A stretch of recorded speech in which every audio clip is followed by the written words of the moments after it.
Hey guys, what's up? I decided to do a quick update for you guys since it's been a while. Home from school with summer break, and it's the 4th of July, so I have a little bit of time today to make a quick little video. So I've been doing a pretty comprehensive maintenance routine on this tank. Week by week, I just do something extra with my water change to basically clean the system out for its yearly maintenance, or just to give it a clean, a deep cleaning essentially.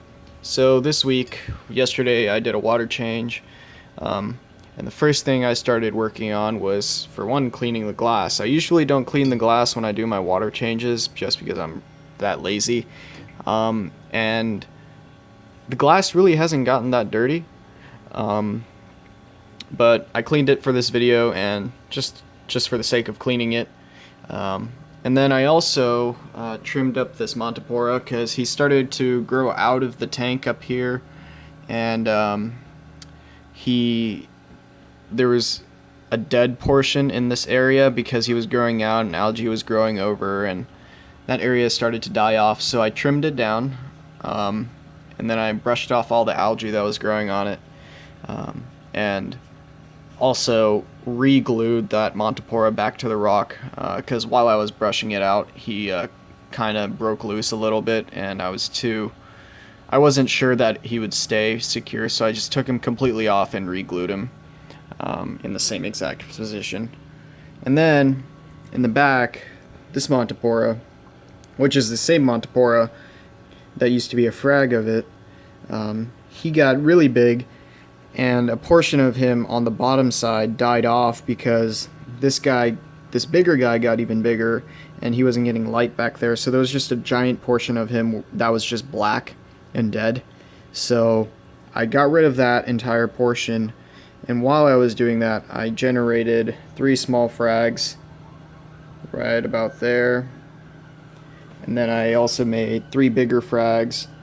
You can see one over there behind the anemone, 2 behind the anemone, and then 1 on the right side. I'm just going to heal those guys up and either trade them in or sell them for cash. And I was also thinking about maybe getting rid of this Montipora. I'm kind of getting tired of looking at it, but at the same time, it's such a central piece to this tank. I don't know if I could get rid of him and just replace him with something else. My idea was to get rid of him and just keep a small Montipora frag, and maybe get different colored Montipora, and maybe get some acros. So then hopefully I can grow an acro or 2 to this size and have that be basically a change of scenery and eye-pleasing. I don't know, it's a thought. Still thinking about it, and will continue to. Another thing you'll notice is that I only have 1 clownfish. So a while back, while I was in school, I got a call from my mom saying that she can't find the other clownfish, and unfortunately we haven't found him still. So all I have now is the female clownfish. The theory is that the female clownfish killed him,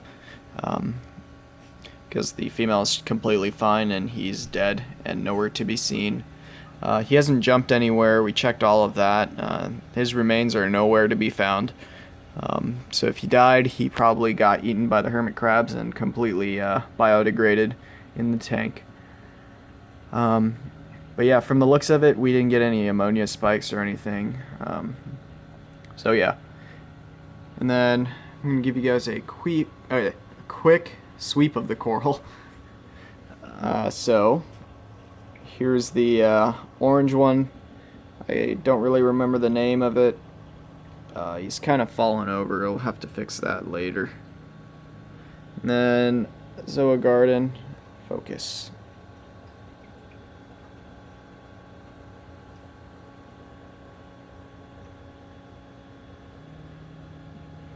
The Zoa Garden's really grown and really filled in, especially the Rastas.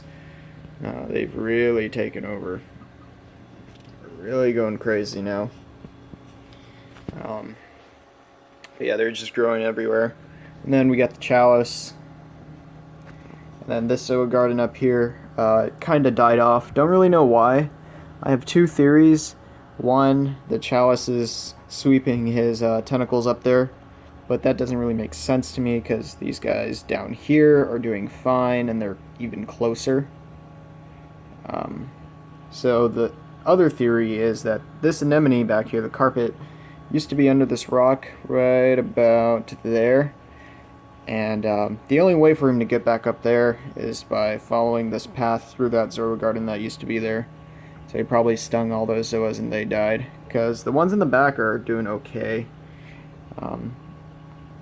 So, don't know. And then the Gorgonian. He's been having a little bit of a hard time. I used to, when I came back about a month or two ago, it's probably a month ago, I noticed that my doser wasn't working anymore. So I realized that the clock wasn't ticking, I guess you could say. It wasn't counting. And that caused the doser to never dose, which caused huge parameter swings. And my parameters are super low for a really long time when I tested it. When I found out the doser stopped working, the alkalinity was at like 5.5 and the calcium was at like 300. So the parameters were super low. And the way I fixed the doser, there's a common problem with this Bubble Magnus doser where the real-time clock inside of it, there's a crystal, the crystal oscillator that the real-time clock runs off, it dies, and the chip that goes along with it, the real-time clock, dies. If you replace those two, you can fix the doser. So I ordered those parts off eBay for like $8, soldered them in, and now it works again and it doses. So I've been working towards bringing their parameters back up and slowly raising them over the past few weeks or month or so. So yeah, I'm still dosing Bionics, or ESV's Bionic, 2-part calcium and alkalinity. I'm doing like 9 ml a day.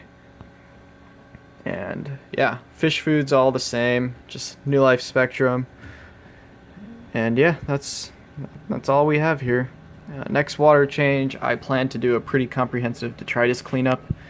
I've actually forgot that this tank is bare bottom and it doesn't have sand because of all the Zoas. Like, you can't even tell anymore. You don't pay attention to it. So I'm going to have to pick up all these rocks, move them somewhere, and then clean up all the detritus back there. The way the water flow is set up, it only collects in one area, which is like right there. Which is nice because then I can just stick the hose there and clean it all up. And then the water change after that, I'll probably clean up the back chambers and give those guys a comprehensive clean down. Just do pretty comprehensive cleanup and go from there. Also, I don't know if I updated you guys in the last video, but I do have a WP25 now in that area. I was going to get an MP. I couldn't justify spending that much money, so I just got a WP25 for a fraction of the cost. And he's been doing fine. And up here I have a Corellia pump.